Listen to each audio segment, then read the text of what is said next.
Welcome to The State of Us. Beyond mainstream cable news and party lines, with a millennial and a boomer, The State of Us pushes past the noise and uncovers all the issues that matter. Here's your host, Justin T. Weller. Just 3 in 10 millennials live with a spouse and child, compared with 40% of Gen Xers at a comparable age.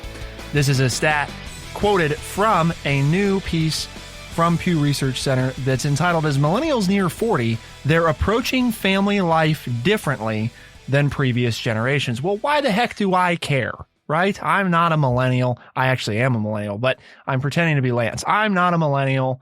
I don't care what they're doing. They're weird. Okay, but keep in mind, the millennials are now making up the bulk of the workforce.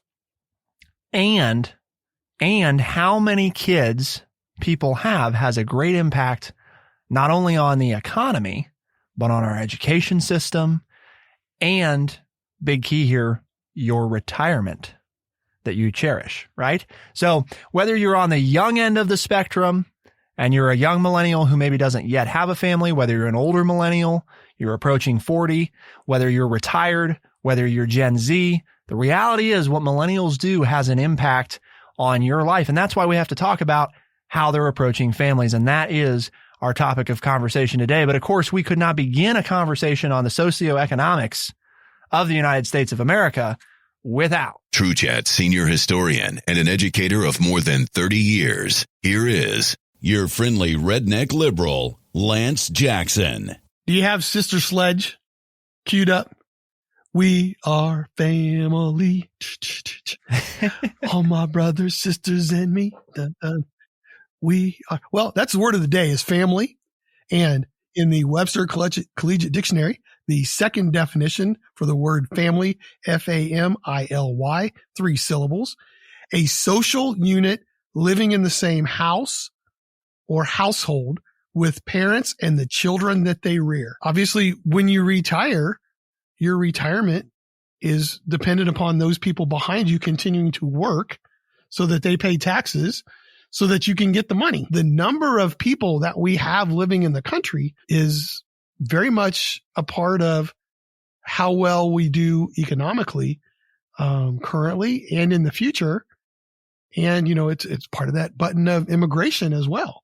Because if you run short of natural workers, well, where do you get the workers that you need to drive the buses, harvest the crops, transport the goods? So this is an issue I think that is across the board and is very important for us to look at, because we do have a generation of people for a lot of different reasons who either don't want a large family, who look at the world and say, because of global warming or whatever, or George Floyd or whatever reason, I don't want to bring children into this world. I don't want to bring people into this world because it's not a very nice place. So what they did is they looked at millennials' opinions or statistics on millennials in 2019, Gen Xers from 2003, baby boomers in 1987, and members of the silent generation in 1968. So they were comparing each of these demographic groups at the relative same age in order to gauge where the generation was. You mentioned this silent generation, which came before the baby boomers. So I'm a baby boomer. So the silent generation would be my parents. What happens about those people that would have raised my parents, the grandparents? Is there a name for them? Yes. Basically in order of generations, just so everybody's on the same page, oldest to youngest, you'd have the greatest generation. Okay. And that would be 1901 through 1927 would be, they were born during that time period. Then from 1928, that's my grandparents. Okay. Those are my grandparents. Then from 1928 until when the baby boomers begin, which depending on who you ask is, the 1950s, the start of the 1950s, that next 1946 to 1964. Right. Okay. So that would have been my parents. Is the silent generation. So that's my parents would be the silent generation. Yes. And then in between baby boomers and millennials is Gen X. Okay. And then millennials. And millennials, keep in mind, are like the beginning of the 80s through the mid 90s. Okay. That's millennials, because generally the line of thinking is the reason they're called millennials is because they were old enough to remember the turn of the millennium. That's the name. Okay. So, and, have some recollection of what the 80s or 90s was like. I'm a young baby boomer and you're a young millennial. We're both on the young end of our generation, but that's the important thing to know when we're looking at this data is that right now in 2021, millennials range from age 25, basically 24 to 39/40, depends obviously on your birthday. So what did my parents say? What did my parents say to these questions? Yes. So the first one, and this is the one that catches people's attention, right? Millennials are less likely to live with a family of their own than previous generations were at the same age. So if you look at millennials, not in a family, 45% versus in a family, 55%. If you look at Lance's parents at the same age, okay, the silent generation, 15% not in a family versus 85% in a family at the same age. So my parents' generation, people in their 80s or 90s, basically 85% of them had a family by the time they were living with a family exactly. in their 30s. Where only 55% of millennials do. So in that amount of time, right, generally these would be like millennials' great-grandparents, okay? And part of what we've seen that's interesting, Lance, too, is keeping in mind, right, it wasn't uncommon for example, for your parents to be just one generation behind you. Where now, starting with the boomers, most of their children are millennials, not Gen X, not the generation immediately behind them. And that's the same way with what we're seeing with millennials. They haven't really given a name, I guess, yet to not Gen Z, because they're behind millennials. But whatever the next generation is, they don't have a name, I guess, because they're too young. But millennials' children, most of millennials' children will be the generation behind Gen Z. So you're seeing you're placing a generation in between each from parent to children, where leading up to boomers, it was generation to generation. So it's also that delaying, right, when they have kids, if they have kids. Here's 3 in 10 millennials live with a spouse and their own child, which is well below the share of previous generations at a comparable age. So again, if we look at boomers, 46% of boomers lived with a spouse and child. Okay. Only 30% of millennials do. So just from parents to children, a drop, right, of 16 percentage points. More than half of millennials are not married, and those who are got married later in life. Just a real quick piece, Lance. Isn't that kind of interesting? 55% of millennials have a family of their own, but more than half of millennials are not married. Did you catch that? I did. Because that's an important piece that's easy to gloss over. But what we're saying there, right, is that over half of millennials still live with a family of their own. They have a child or a romantic partner or both, but less than half are still married or have ever been married. And that is a substantial shift. One of the largest shifts, if you look at the silent generation, almost twice, 81% versus 44% of millennials. So, but it's different. I mean, okay, so almost cut in half. That's not necessarily a bad thing. I'm not here to judge. I mean, I don't think that's necessarily a bad thing. So what's the effect? Positive, negative? I mean, what are we looking at here? So, I mean, this is a lot of numbers. So you look around and it's like, okay, it's not the same as when I was growing up. And it's not the same as when my parents were growing up. Okay. So what's the effect? Is it necessarily a negative? Is it a positive? I mean, I would think that if you're talking about global warming and carbon footprints, it would be good not to have so many people walking the earth. I mean, because the world population is growing.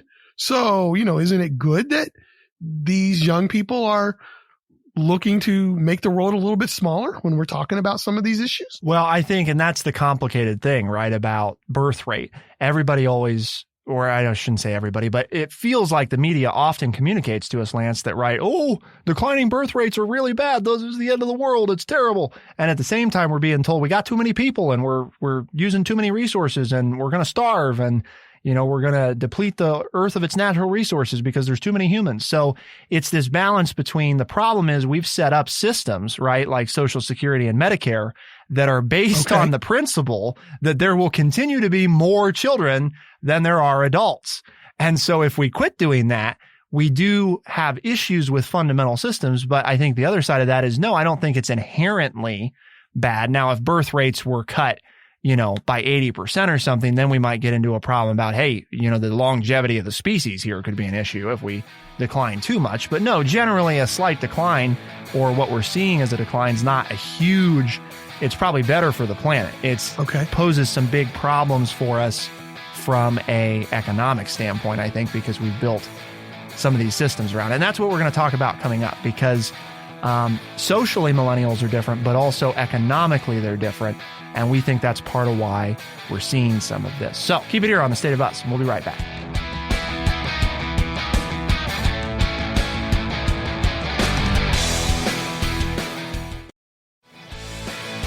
We are The State of Us. Here's your host, Justin T. Weller.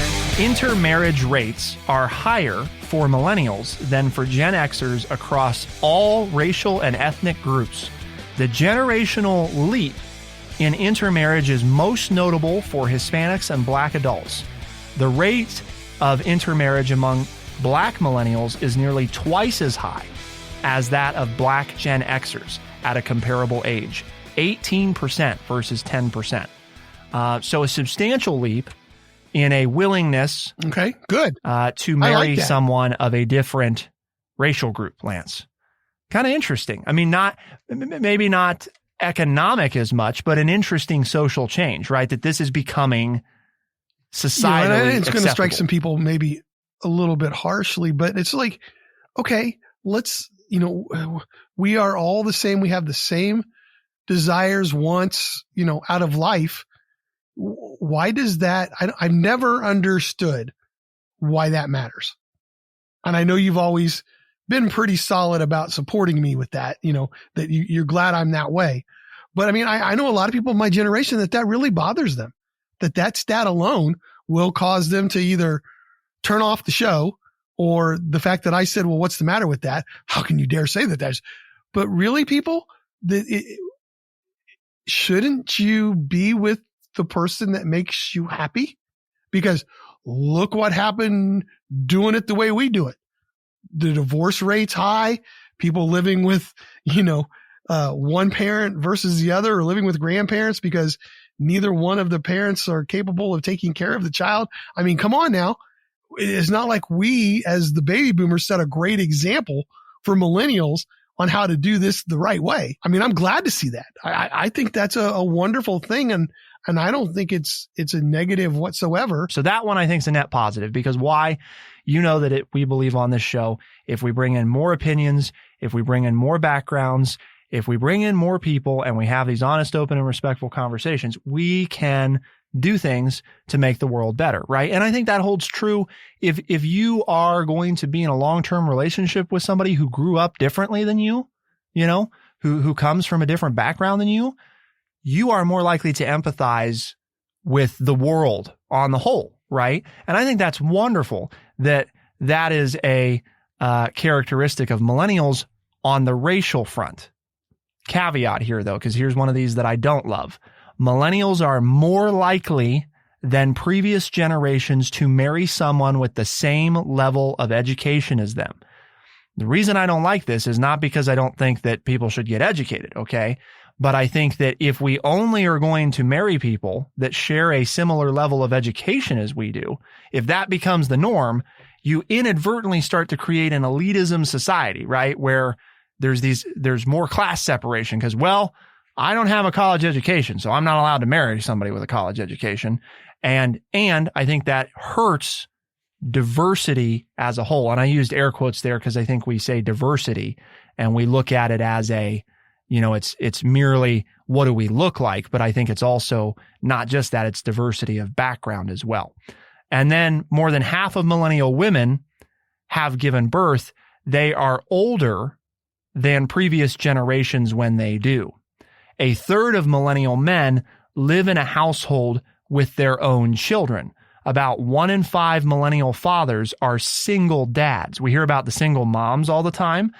Not discounting that at all. Huge change. Boomers, 4%.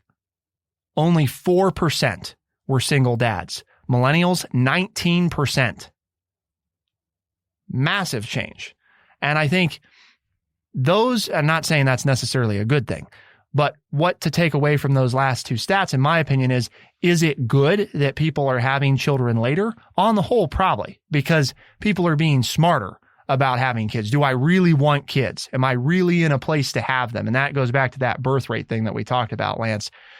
For the most part, I think millennials are learning from some of these, I don't want to say mistakes, but they're learning from previous generations, and hopefully that's a good thing.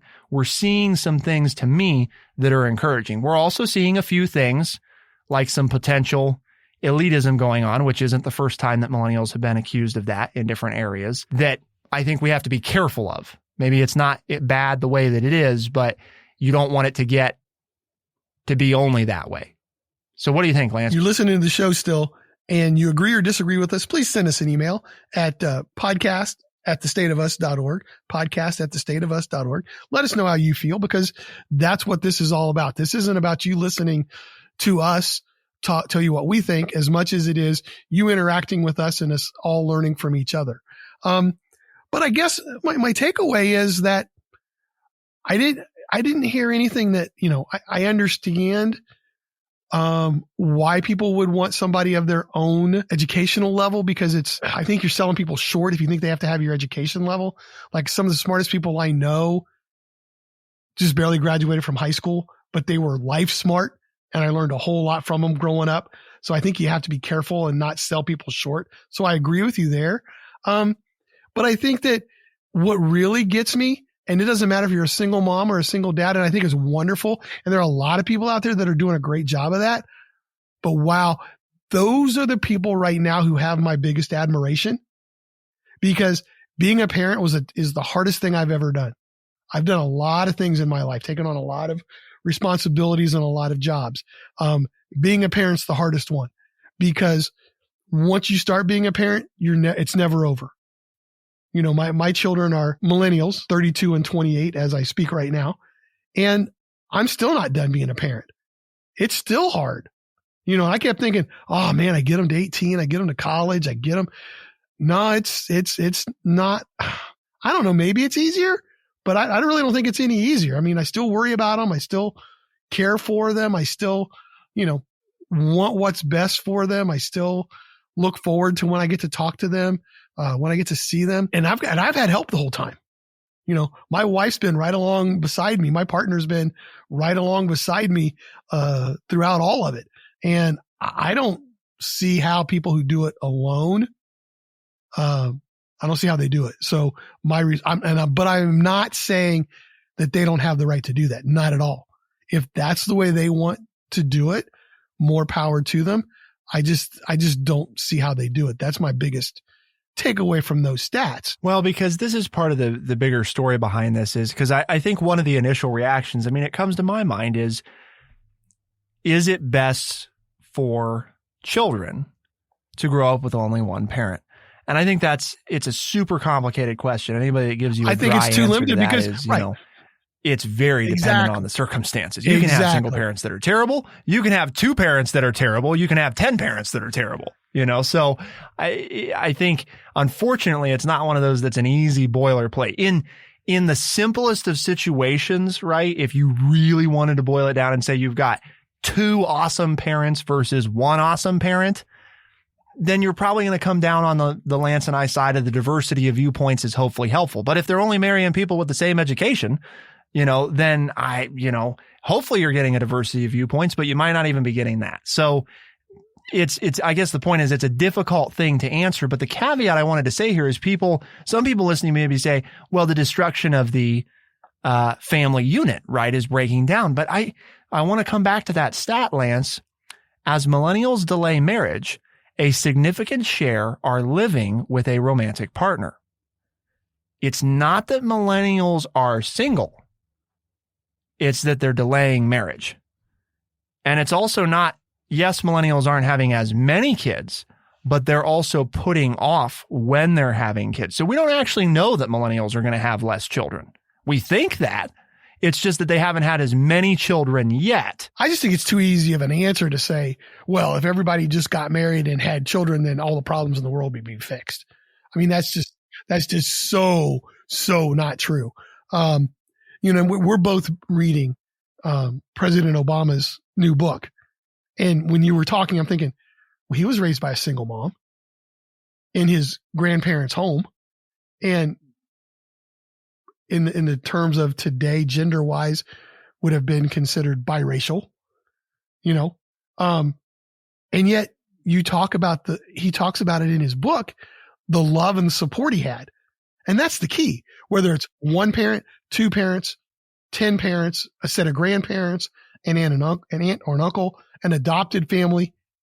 If as a child, you're receiving the support and the love that you need to nurture and grow, then it's great. And you can get that with all different kinds of situations. And to sit there and I just cannot listen very easily to the people who say, well, if it was, two people and they had a family, then that would solve all the social ills of society. It's like, oh my gosh, that is such a canned response that is so far from the truth. So why are millennials delaying marriage? Why are they delaying having children? That's what we're going to talk about coming up. Keep it here on The State of Us. We'll be right back.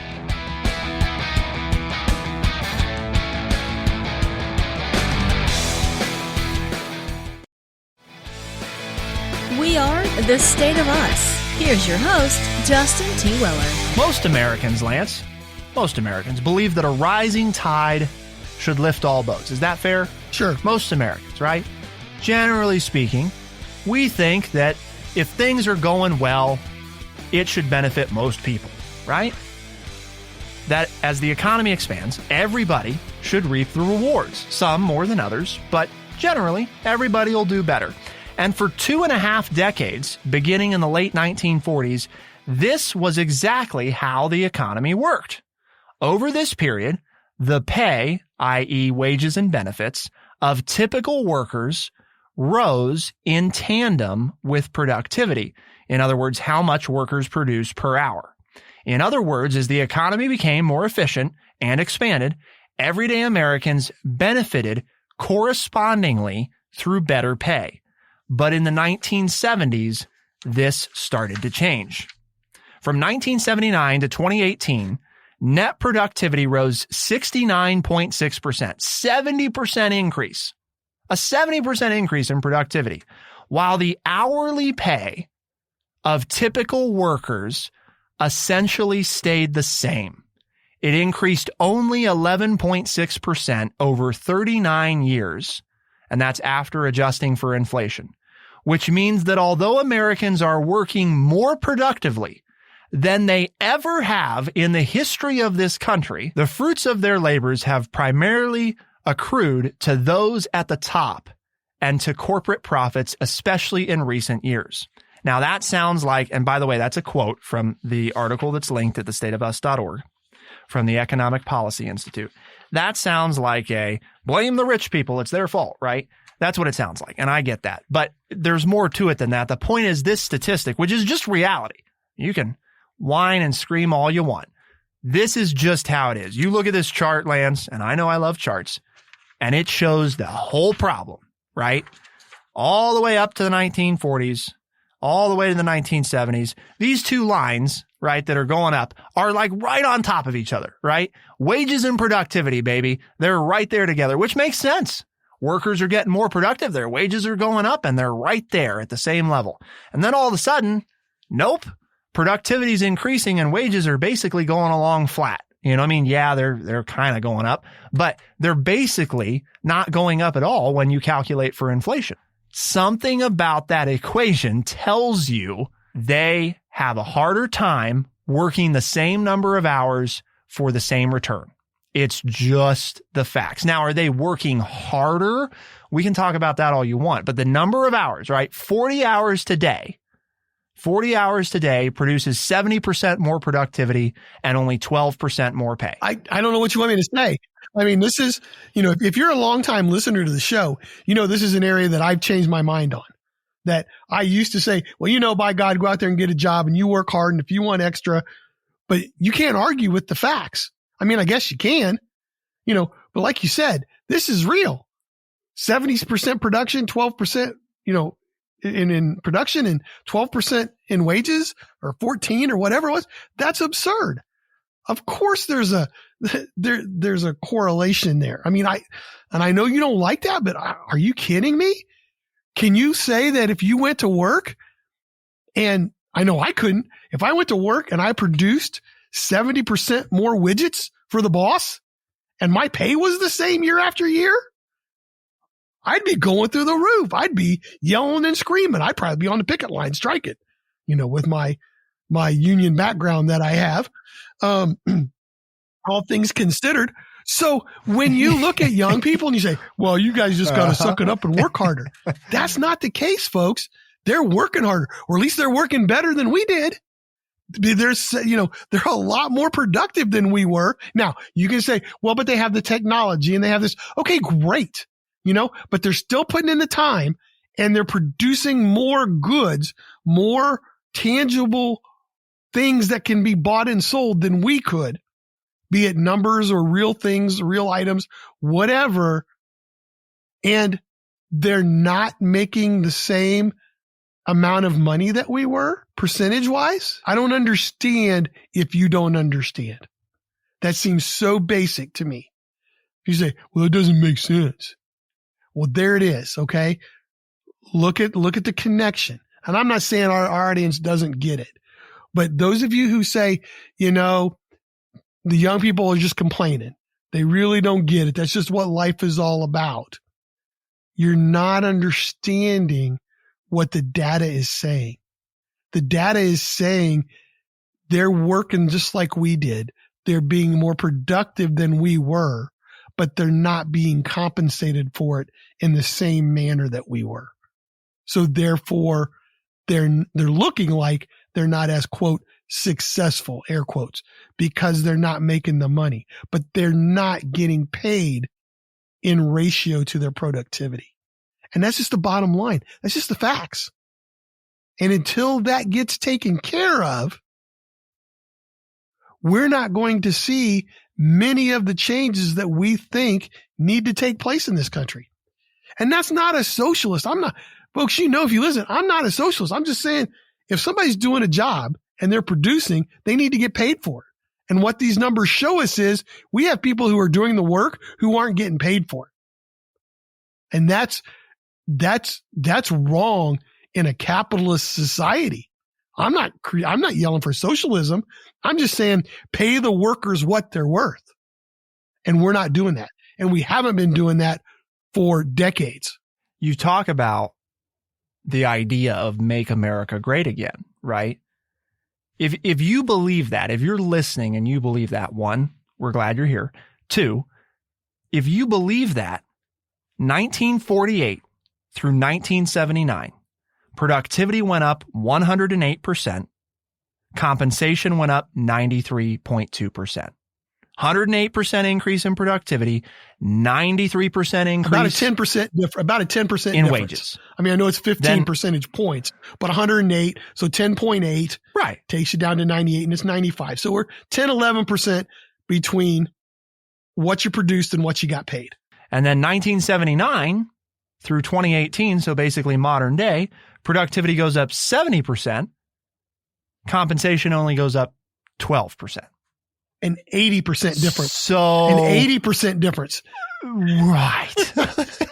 I mean, I'm sorry, but so if you want to make America great again, right? And this is not an insult to people. It seems like we got to pay people more. Well, I mean, if you want to go back to where, this is when things were good. I mean, we can argue, you racial strife and the Cold War, and we're going to blow things up and nuclear weapons. But economically, But if this is when things were good in America. This is when, you could have your little pink house with the white picket fence and your 2.3 kids and, you and your spouse and all that kind of good stuff. Okay. Then people were paid. That's why it was that way. So that's what you want? Then that's what we have to go back and do. I totally agree with you. There's absolutely, that makes total sense here. I don't know why people can't get it. I don't understand. You need to tell us why you don't understand that. What about that doesn't make sense? I mean, I know, Justin, this is talk radio and I'm supposed to digest this for people and break it down. I don't know what more you can do. I mean, that's just basic fundamental facts and figures and math. That if this was the time that you think things were really when America was the best off, and we've just shown you the total disparity from the 130-year period to the current 30-year period. It's like drop the mic time, right? I mean, it's like, it's like what more is there to say? Else? Right. What else can you say? Other than, I think, Lance, though, right, our listeners hopefully get is there merit in the idea that America was once great and it no longer is? Yes. I think Lance and I have talked about that before. Is there a lot of things that were terrible about America back then? Absolutely. I think one of the things that we failed to do, for example, and I just thought about this the other day because somebody was writing about it and I thought it was an excellent point. We judge Russia and we judge some of these other democracies, right? Russia's obviously a unique example, but some of these other young democracies, and it's like, man, why are they struggling with these things? It's like, folks, we're the oldest democracy that still exists. Okay. So we've been doing this for 200 plus years. They've been doing it for, well, look at our history. So, right. Look at our history. Relative. What were we doing? Right? 20 We've been years doing in? it 10 times, literally 10 times as long as a lot of these other places. How many constitutional amendments have we had? Civil War, right? Changing, giving people rights that never had rights before. We were. And you say, well, why can't they give everybody rights right from the get-go? Well, we didn't. We're still struggling with that. We're still struggling with equality. I mean, but that's what makes us America. That's what makes it great, is that we haven't given up. We're still trying to get there. We have this dream. We have this ideal. And it's like, okay, let's keep pushing forward. Let's keep pushing the envelope and let's make America like what the founding fathers wanted. And I'm not a strict constitutionalist. That's not what I'm saying. But, they had this vision. Okay, well, let's make that vision a reality. And we're working towards it over the philosophy of what we could years. Be. Yes. And I'm a big believer in that. Let's keep pushing that way. Let's, I don't like that phrase, make America great again. Let's make America great. Let's continue to push and make the changes socially and economically that we need to do to recognize the dreams of the people who started this country and who have suffered to build it to this point. Let's not rest on our laurels. Let's take it home. Let's finish it. The pursuit of a more perfect union, always, right? Because we should never be satisfied and done with it. And we definitely shouldn't be satisfied. If you're one of those people out there that's upset about millennials putting off having a family, millennials putting off getting married, millennials not having as many children, then you need to be out there advocating for better wages. Because no, I cannot prove that those things are tied together right now with the data. All I can tell you is that, look, these two things coincide. As this gap gets bigger, people are putting off having families longer and they're having less children and they're less likely to get married, but they're more likely to cohabitate. So what does that tell you? It doesn't have anything to do with them wanting to be around other people less or to not have a family. It has everything to do with, are the economics of having a family really as feasible as we all would like to think they are? No, they're not. They're not as feasible as they once were. And if the barometer is we only want to be as good as we once were, we're not even doing that. So that's, I think, hopefully the point is we want to do better than what we were doing before. And right now we're doing worse. So there's got to be a change there if we really want to move forward. Quick anecdotal thing. When my parents had their children, they were in that growth of 108% to 95%. They were seeing the wages. They had 4 children. I've been in the situation where it didn't grow as well. I had 2. My 2 millennial children have 0 right now. I mean, I know that's not the core example for everybody, but there's the anecdotal evidence from your friendly redneck liberal. My parents were seeing their wages go up and up and up. They had 4 children by 1979, actually by 1973. And, I started my time in 85, which would have been after 79. So I'm in that part where it didn't grow, and I had 2. And then my children have grown up when the disparity is at its widest, and they've still chosen not to have any so far. And one of the big reasons is it is too expensive. So it's just anecdotal, but it's interesting. It just made me think of that while you were explaining it and those numbers, and then it hit home. Gee, when were my brothers and sisters born? When were my parents working? Well, when did I start thinking about having a family? And then where are my children at this point in their life? It makes sense. I mean, it's just an example of, to prove what you just said, the statistics show. And that's what it's all about today. Millennials are rethinking families because the economy has rethought what they're owed. And when we rethink the economy, and when we rethink what do we really want, is what we want, if you put in the work, you get a fair shake and you get paid for what you produce. Seems like the fundamental principle that all the way back when our founding fathers were putting this nation together, that was the principle, right? If you're going to put in a good day's work and you're going to produce well for your company, then you should be paid accordingly. And you're not. And if you're not, you're probably not as likely to have a family. And so millennials are rethinking families. Yeah, they're being paid less. But that's why we're having these conversations, because things like this, they're not getting the attention that they need to get if we're going to fix these issues. And you're part of bringing the attention to these issues. And that's why we want you to send us an email, podcast@thestateofus.org, podcast@thestateofus.org. Also, our articles are linked on our website. We'd like to hear from you. Take a look at the resources, see if you come to a different conclusion, because that's what we're about here at True Chat, Lance, right? That's our mission. Exactly. Our mission here at True Chat is to educate people by providing honest, open, and respectful conversations. And if you've listened to today's show and it's made you think, and you talk to others about it and they say, well, where are you coming up with these questions? Where are these facts you're talking about? Well, tell them. They can listen to the show. And they say, well, where do I find it? Tell them. We're on Spotify, Overcast, Stitcher, Apple Podcast, and everywhere podcasts are found. But we're not just a podcast, are we, Justin? No, The State of Us is also a syndicated radio program, so you can get the podcast version Tuesdays and Thursdays by 4 a.m. Eastern. And you can also listen to us on the weekends in select talk markets around the country. Check your local talk station, see if they carry The State of Us. If they don't, call them up and tell them they should. For The State of Us on True Chat in Urbana, Ohio, I'm Justin T. Weller. And I'm Lance Jackson. Thank you to our producer, Bradley Butch, and thank you all, our listeners, for tuning in. We'll see you next time. Be the change.